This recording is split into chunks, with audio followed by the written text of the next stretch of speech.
Kaya ang totoong pag-ibig, yun na yun.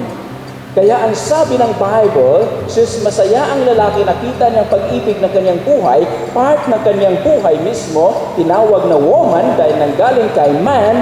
Ngayon, ang sabi sa Bible, man should leave his father and mother and be joined to and joins to his wife. Ito na ang mangyayari ngayon sa ating seremonya sa sakramento ng matrimony.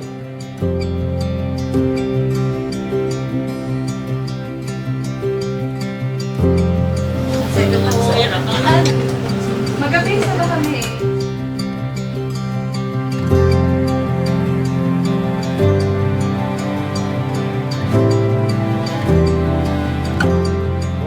Congrats and wishes sa'yo. Sa buhay ka na ng pag-aasawa. Kumbaga sa atin, kung sa trabaho natin may always inform your commander dito. Always inform your commander na si misis mo na magdadala para walang away. Yun lang at congrats boy.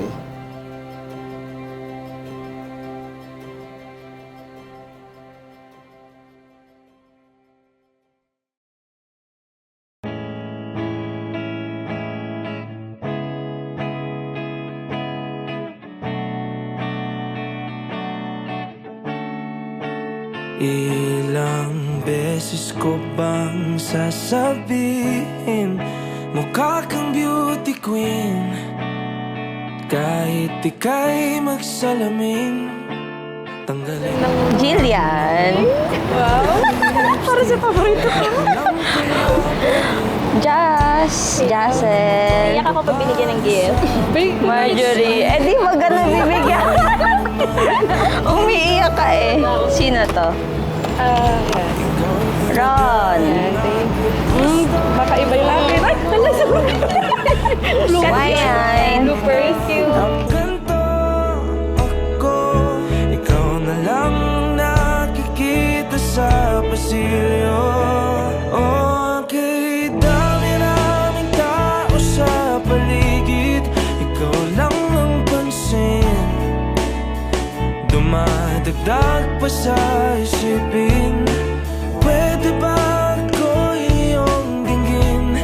Seryosohin mo na rin, bumabagal ang pulso kapag ikaw Ay, para kay Kuya Wilmar. Ang gift na to ay para kay Lexter. Next is para kay Einstein. Next ay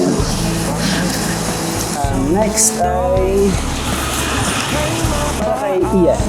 Sa aking bayaw. At ang isa ay kay Kuya Mac. At ang last ay kay Yaken. Lagi na lang pinapasa.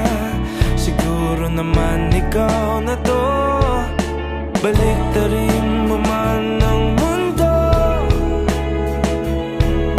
Ikaw talaga ang aking gusto. Pagpasensyahan mo na kung ganito sa'yo. Ikaw na lang ang nakikita sa pasilyo. Okay, dami-raming tao sa paligid. Ikaw lang ang pansin. Dumadagdag pa sa isipin. Pwede ba ako iyong dinggin? Solusyon mo na rin.